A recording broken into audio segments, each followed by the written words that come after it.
Family, family, family, family. All right, I almost sung my song. Steve Copeland from the Couch Conversation. This is B Moore's Real Teen Talk Show. And I just want to say this because I was on another panel and it was real interesting. Really, really interesting. And it was about Valentine's, right? And y'all know me.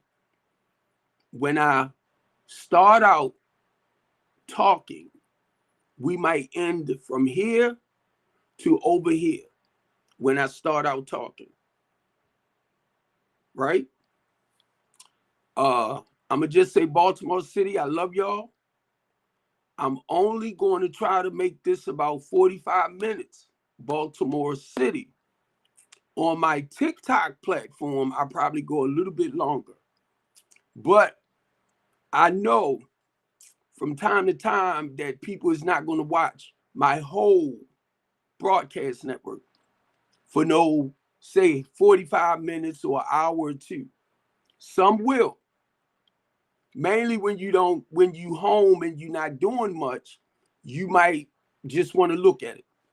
And be honest with you, I will suggest that if you home and you're doing nothing the same way you might watch a movie, you can watch the recording of, like today, Baltimore's Real Teen Talk Show. Because that's the whole goal to start it out. Now, I want to keep this clear because I'm not really understanding what in the world is going on. It's like when I open up my mouth, I confuses people with the stuff I say out my mouth. And I'm going to tell y'all, when I open my mouth, it's so plain. It's so simple. My words.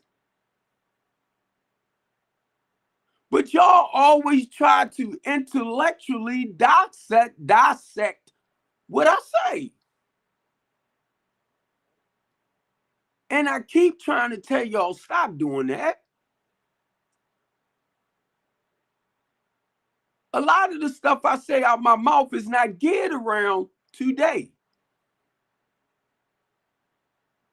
I might share something that happened 10, 12, 20 years ago and then bring it up to today. That don't mean I'm still practicing certain behaviors. But for some reason in your mind, a lot of y'all feel like you need to fix it. No, don't try to fix me, fix yourself. That's all I'm saying basically when I talk about me. What I have done to improve my life. Then y'all get offended because I'm talking about what I've done to live a better life today. And not being smart, if you're a lot younger than me, and you trying to tell me at 64, almost 64 years old, how to live my life, and you just in your 40s, not even in your 50s. The way you see life in your 40s, you will not see it like that in your 50s. Know how I know? Because I lived that life. The same way I seen life, during my 50s, I see it totally different in my 60s. And I share this with y'all, the transitioning. And y'all miss it every time because you want to compare me to the space you're in at 38, 35, 26. Not realizing I done been through those years. Ooh, I like the way I said that. I experienced those years. When I look back at my life from like 5 years old, right, on up, I can go back as far as 5 years old and talk about myself. Can you? But guess what? Keep in mind, That's how God travels me through life. I have to go back and look at myself. A lot of y'all can't do that because you are afraid to address your past trauma. That's why I started the Teen Talk Show, giving our youth a voice. When I was 11 years old, and I'm going to share this every freaking time because I want y'all to kind of understand why your child may be behaving the way they are behaving.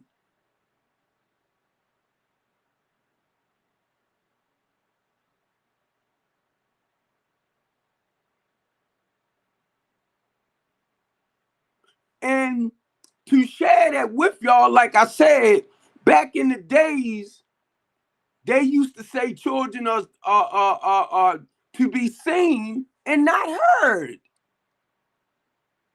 That's why people, children get raped, get abused, because whatever happens in the house stays in the house. My goal is to talk about certain things to help break that cycle. A lot of y'all don't want to hear it. You don't want to hear it. Because if your child come to you and say, Mom, granddaddy doing this or granddaddy doing that or uncle such and such and such, or Aunt Betty doing such and such and such, oh, y'all don't want to hear it.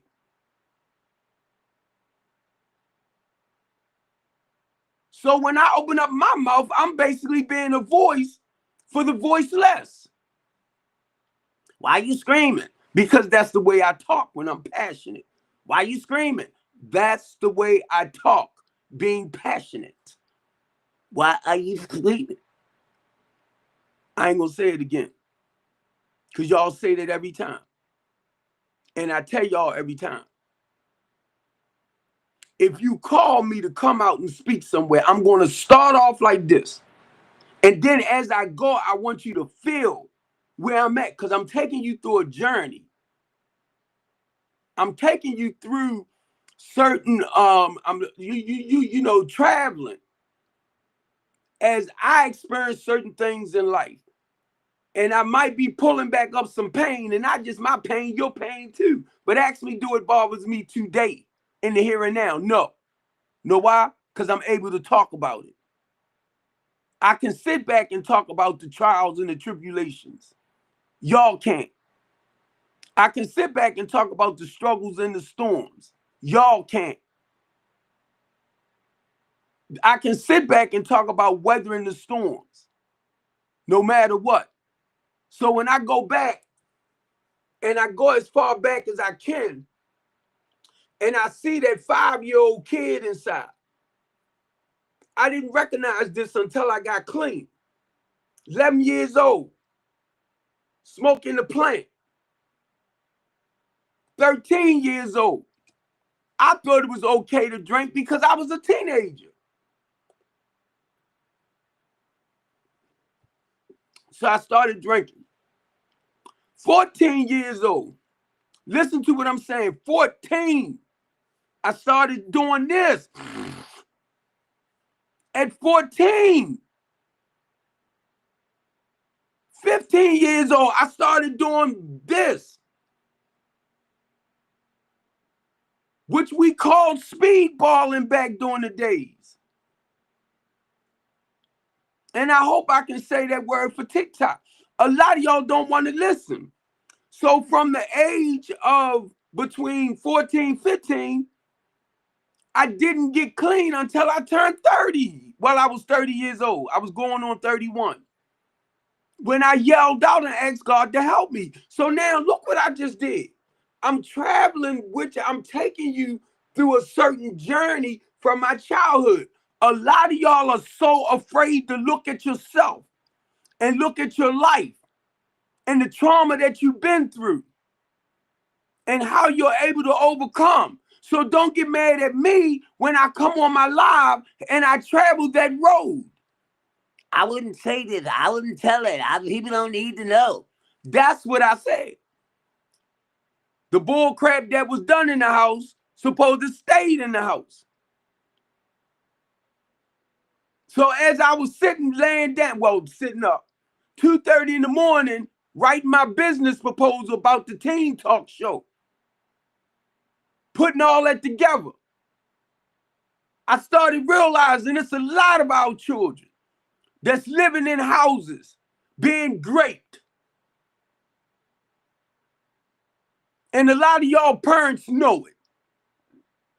Could be your boyfriend, but just because you love him, you don't mind him touching your child.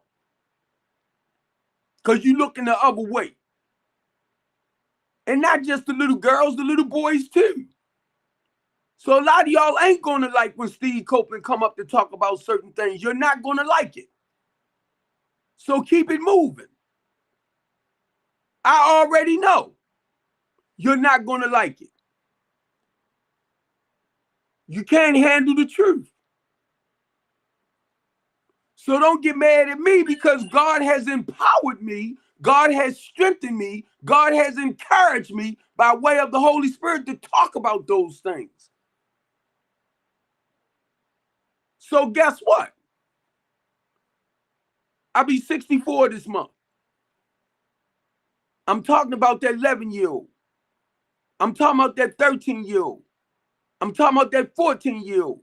I'm talking about that 15-year-old. All through my teenage years, I was getting high. All through my 20s, I was getting high. So for me, I never lived a regular life without putting something on to mask my feelings. Trauma. So guess what? A lot of our youth, because I didn't understand it until I got clean. I remember my mother saying, Substance, Steve, what's wrong with you? I didn't know. My mother asked me why. What was that on my arm? I said railroad tracks. But I didn't know I was sedating pain. But my mother asked me, Steve, what's wrong with you? I didn't know until I got clean. And when I got clean and started doing work on myself, my mother left me at 26. I'm like, Ma, now I can tell you why I did what I did coming up. But she's not here. So I'm sharing this for a lot of y'all that been through the process and what your children going through. Because you're not, even though you there, Mom, even though you're there, Dad, you're not listening to them. Go sit down. Shut up. I ain't trying to hear that. So now they done lost faith and trust in you.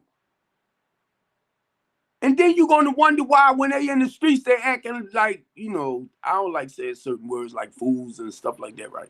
But it's real. I taught you better than that. Yes, you did. You laid down the morals, values, and principles, but you didn't listen.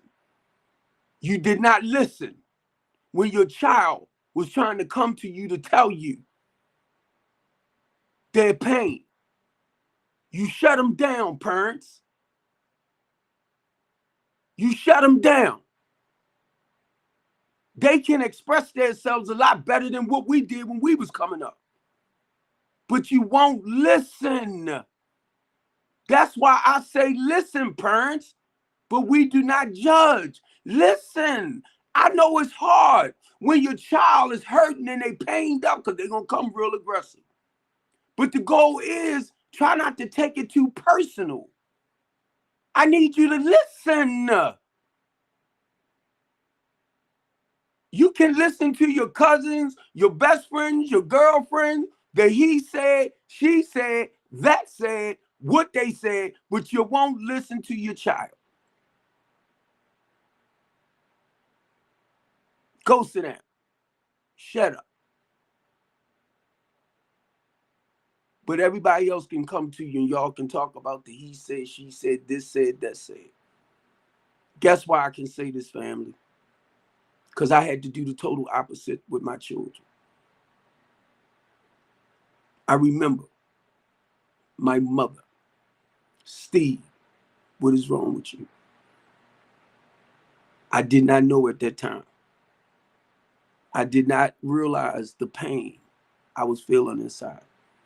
So when I look back at when I was 11 and started with the grass thing or the plant, trying to watch it for TikTok's sake, I was trying to sedate whatever pain I was feeling. Yeah, it was a high.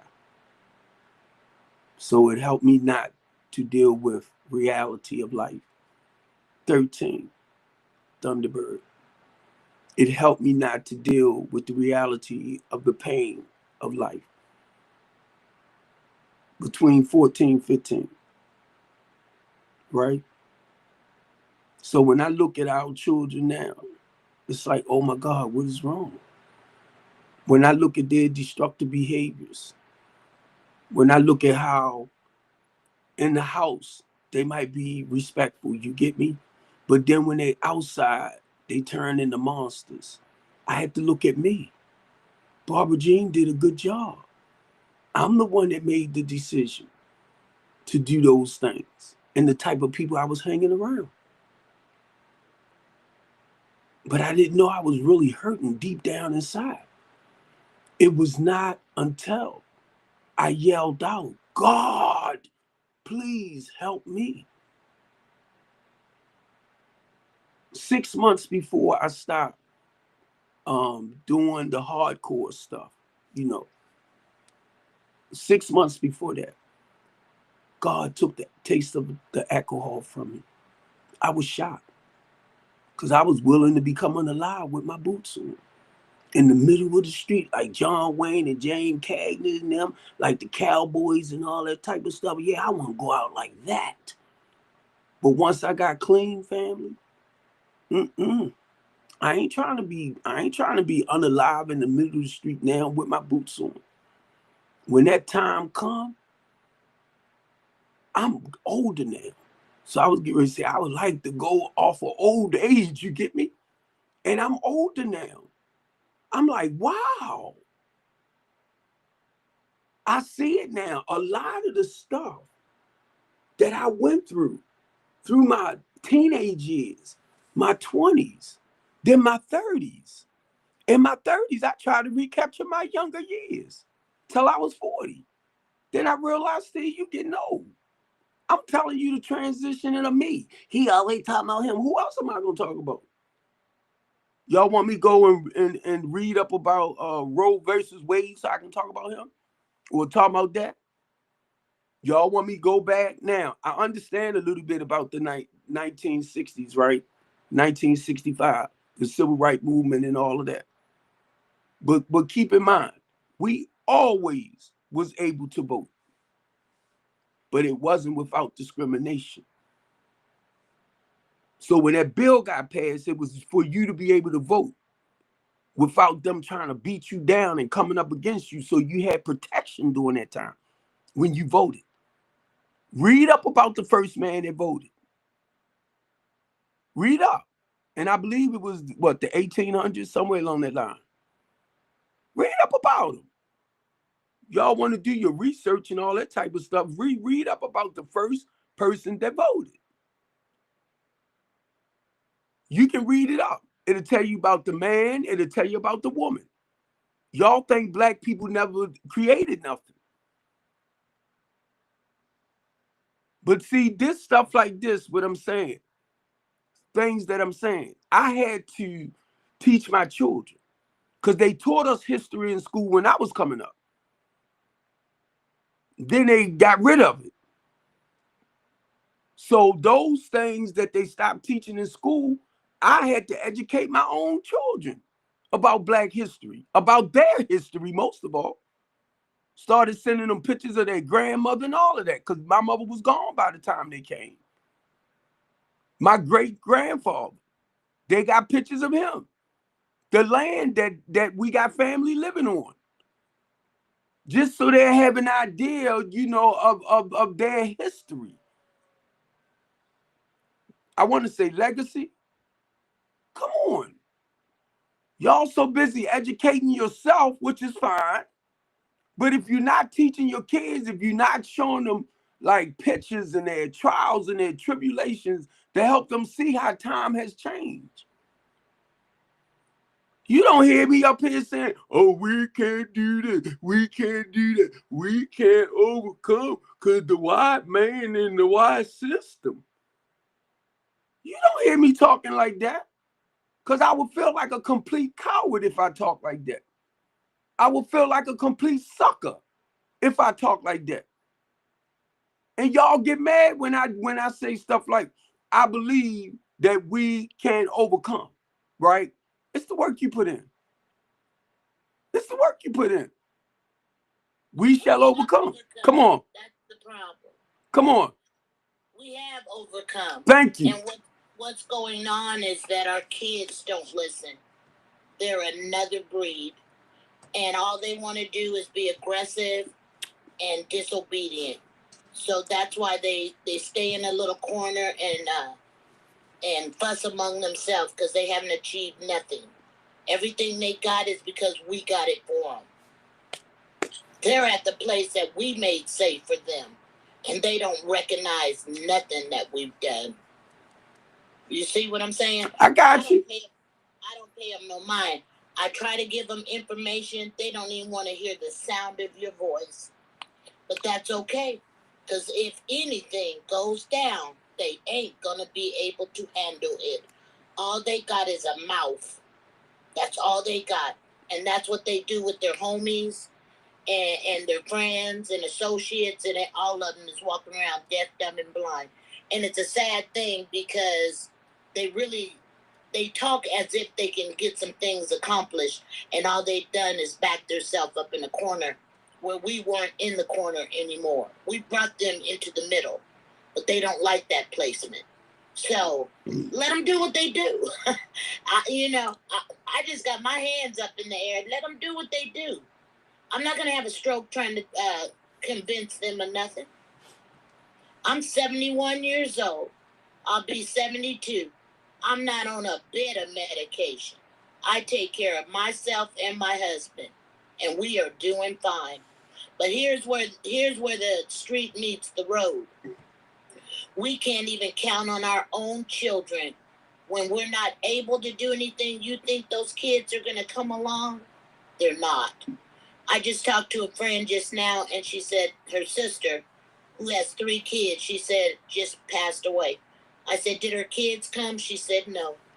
How can a child not go to see the mother even when she was sick, before she was laid down, still didn't show up? So the funeral's not until the 28th of February. I said, you think they're going to come? She said, I don't know. I hope they do. This is a different breed of kids. It really is different. And they don't see that because they talk too much. We didn't do all that talking. That's what I try to tell them. All you're doing is giving if you want to talk about the white T-man, all you're doing is giving them ammunition to use against you. We didn't do all that talking. See? And you know what?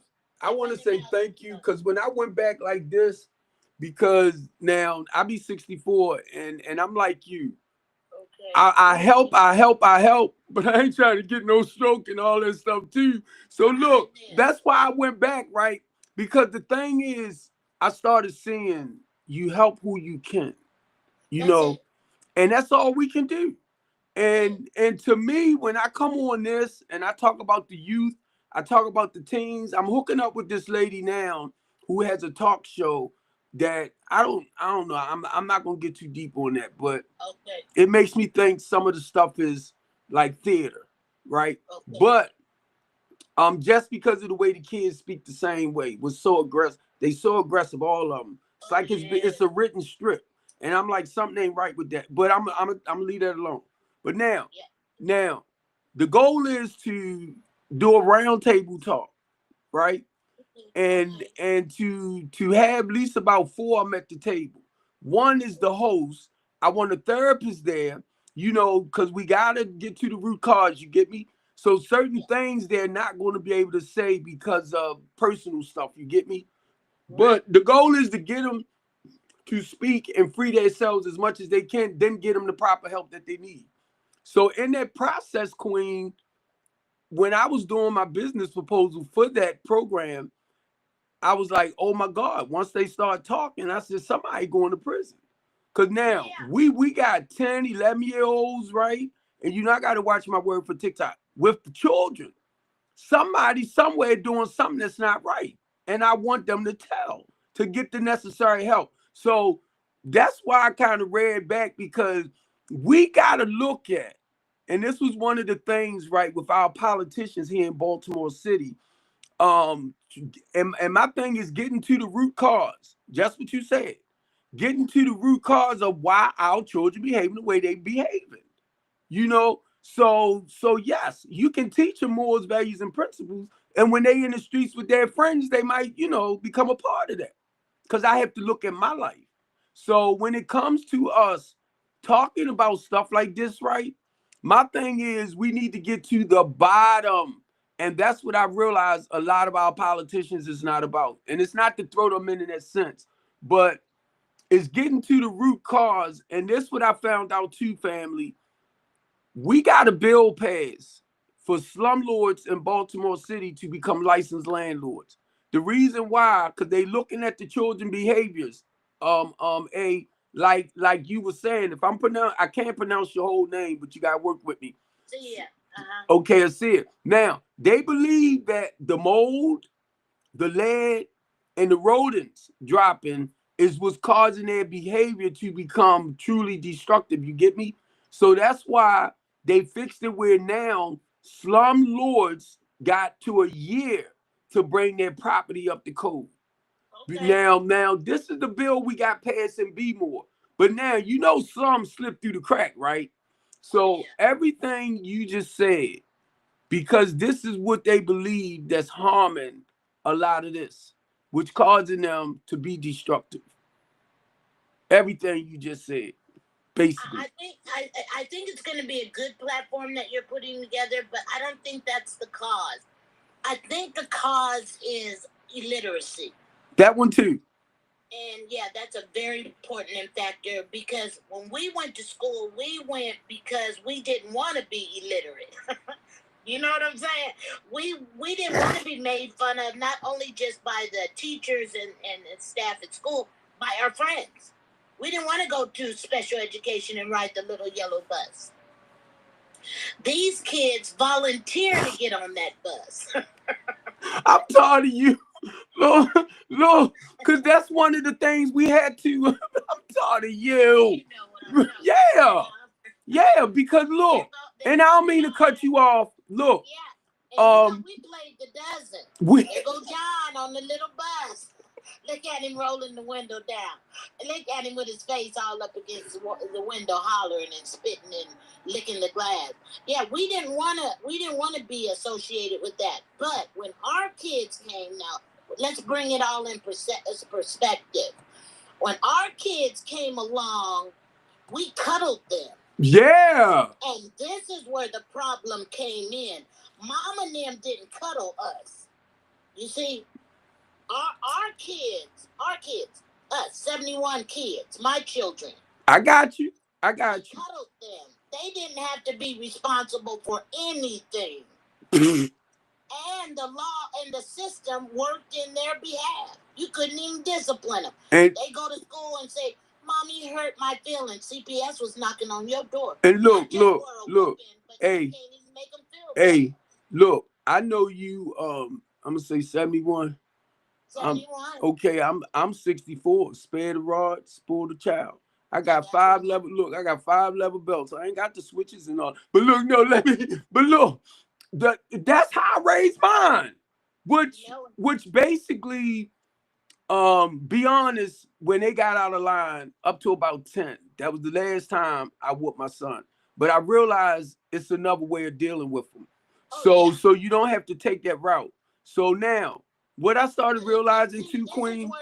Not to cut you off. Come on, talk with me. That didn't mess them up. What messed them up is when they knew the system had got involved. The system could tell mommy and daddy what to do. That's where I wanted to go back to. We lost our authority. They took it right out of our hands. That was the eye opener right there. That's where, thank you. I wanted to go back to, because when they did that, now I'm a father, right? And let me share this with you too. We spoke out. I spoke out about and I know this word you're going to get ready to understand what I say. The school to prison like pipeline. By them not properly educating our black men, keep it real, it will cause them to live a destructive way of life, to go into that big old plantation. So I was asked to speak out on the school system, mainly our school superintendent, how she's not giving the teachers the proper curriculum to better educate our children. You get what I'm saying? So once I realized what was happening, they asked me to come and speak out on it. So I was talking about how important, but this is what I told them too, Aisley. I said, who's over top of the school superintendent? Because somebody is not letting her give the teachers the proper curriculum to educate our men. Let's put that in perspective. When our kids, yes, but when our kids, when we, mama and daddy's kids, that's us, they went to PTA meetings. They went to meet the teacher. Something going on at that school. Our parents were there. John, here comes your mother. Here comes your father. Just getting out of the car. Now, when our kids came along, PTA wasn't even in existence. They don't even know who their kids' teachers are. You understand what I'm saying? You taking me back. That again was the system. You see? You they cut up all day long, couldn't read, and just go on to the fourth grade. Know they were going to be behind. And then when they got in fourth grade, they still couldn't read and write, and they went on to fifth grade because the parents weren't standing in the doorway. Now you got to check into the office to check on where your child is at. When my kids were little, I just bypassed the office and go into the classroom.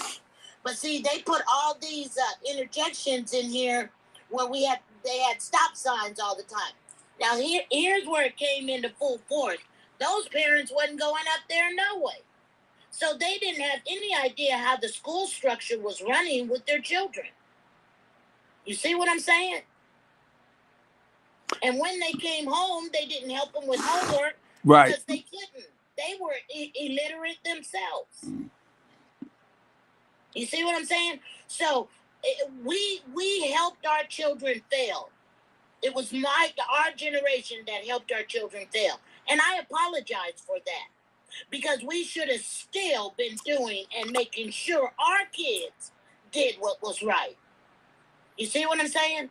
But we put labor in front of that. We started getting jobs that took us away from home. Right. And they let that latchkey kid, however way you say that, go into the house by himself at 8 years old and lock the door. And mama didn't come home till 10 o'clock at night. You see, we let them have prefaces over our children. They were no longer our child. They were the system's children. I told let me cause look, and I know you understand this. It was only 2 times my mother would actually beat us. If we disrespected elders and our teachers. And that's the same way I taught my children. Or anybody in the neighborhood. There you go. That's the same way. Whooping all the way home. And when mama found out you got a whooping from Miss Betty. Mama whooped your butt? Mama whooped you again for getting a whooping from Miss Betty. Oh, I was getting ready to say it, Miss Betty whoop your butt. Circumstances, just so Miss Betty whooped you, now you're getting another whooping. So look, I told you taking me back, because I remember when my mother, when we did something wrong, you got me picturing my mother now. How she would come up to school in that little dress, she would pull you outside and tear your butt up. Sideways. But see, let me tell you this, and then I'm gonna let somebody else speak. TikTok, God is good all the time. Let me tell you how good he is. He gave us a speaking platform because our children are not listening. So now we're talking to strangers. That's what we're doing. We talking to total strangers. We're talking to people across the world, Africa, India, Europe, Italy, because our children are disobedient in America. And So and if we TikTok can don't help- want us to let people know the stuff that we're doing to That's better right. educate You them. know it. So if you can help Africa, all applause. I get on the panels every day to help the African children. And I applaud the girls. They're getting their education, they're getting their master's degrees, they're doing everything that they possibly can do. I'm so proud of them. America, you better wake up. Because when they come, see, our kids don't even understand really what's going on. America wants Africa, period. They don't want the people, they want the land. And when the Africans come to America, they're coming over to take the jobs. You understand what I'm saying? Yeah. So they're not going to be a lost people. They're going to have the jobs that our children should have had. But they have no education, they have no obedience, they have no respect, they have no morals. I can go on and on about our kids. I hear you. And look, I hear you, and that's why I do what I do. The ones that we can help, we help. We had to create programs for them. The Well, goal. they better get on these African panels and hear me, because I'm tired of American children. I am really tired of They it. hear you. I was on a panel last night, and the boy was talking while I was talking. I said, "Do you want me to step down so you can talk, or are we gonna both just scream at the same time?" He said, "F you." I said, "What did you say?"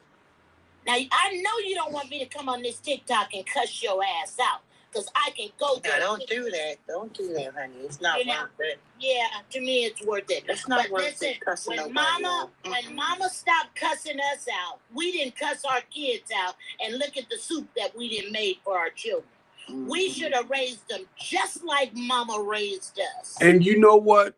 I am Just like- one thing I could say Ain't nobody that- tell me what to do. that because of what I shared earlier about the smugs and the lifestyle, I thank God to this day that none of my children grew up like that. Thank God. And I yeah. and I hollered, and Let's I give cried, that a clap. and I cussed, and I hit the wall and beat the bed, and I prayed to God, please don't let my child, my grandchildren, hallelujah, get on that. Amen. Help me, Jesus. Amen. Help me. I'm help telling me. you. I've I'm got- telling you. I've got 3 grown children. All of them are military except my son's in computer. All my grandchildren, my oldest daughter got 4 boys and a son. The youngest was the girl. She just graduated high school. She just went into the military. All her children are military. I want you to see My this. daughter- Hey, wait a minute. I want you to see this. The youngest was the girl. She just graduated high school. She just went into the military. That's me. On my Facebook page. That's me talking. Now, let me show you this. Let me show you something else. That's my Facebook page. Lord have mercy. Oh, no. Let me say it. Wait a minute. I want you to see something else. Wait a minute. I love my kids. Wait a minute. Tell you I do. They can hear you over here. I have a platform that stream live to 6 other platforms. What? This is 7. Then right here is my iPad. Wait a minute. Let me show you. Just God. Oh, my goodness. I would have never thought Oh, nobody did no. that to me. Yeah, see, we need to know in advance. They did that to me the other day. I was on a live. Next thing I Well, knew, well, true. Let me tell you this. one time they Hold up, cut True. live. Look, Let's see. look. You on Twitch. Now, if you don't like being streaming live, remember what A just said? People see us all over the world. Yes, they do. Look, True. Keep talking, True.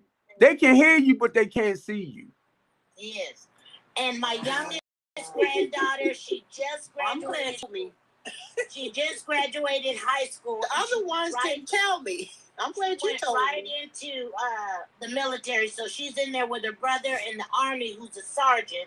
My daughter's been in the Navy 19 years. You see, you have to, when we're teenagers, we say, I'm not going to raise my kids like mama did. But baby, when I got married and had those children, I said, I'm going to raise them just like mama raised them. You see, I'm not fearful of CPS. Because I told my kids like this.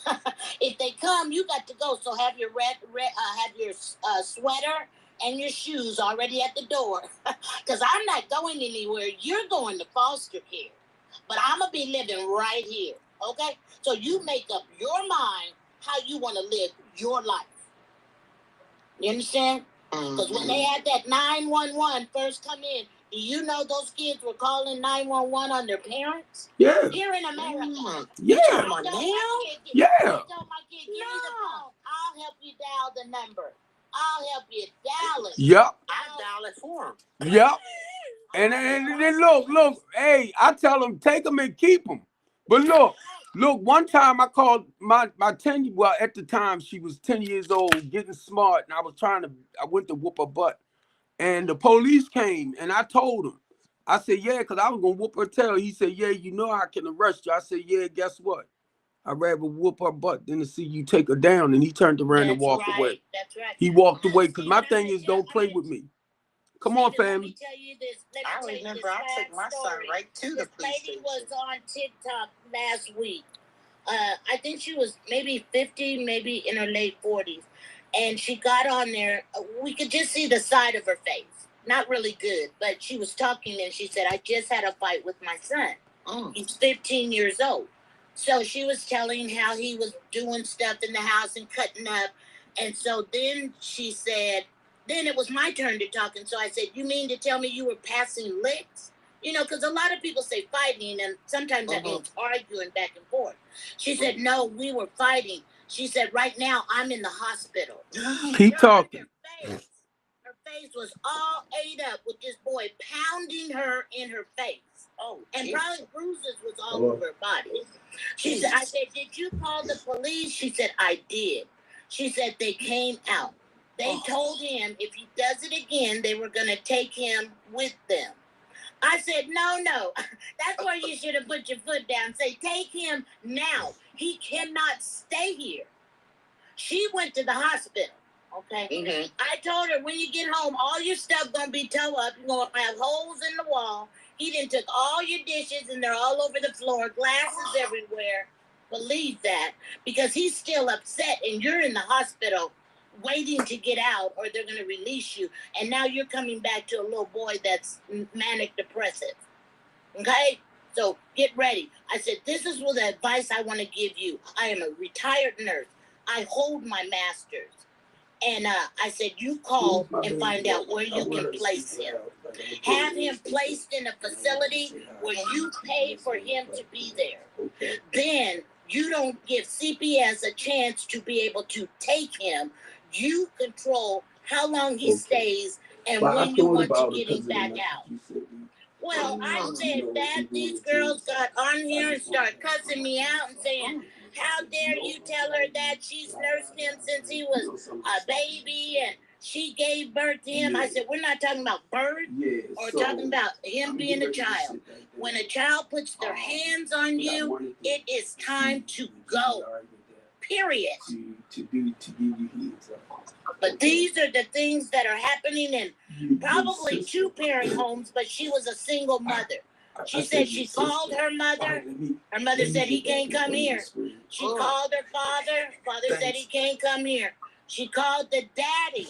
He said, no, he sure can't come here. She called her uncles. She said nobody wanted him because he cuts up. You see, place him somewhere. Put him in a facility. He'll mind those people or he won't. It's his choice.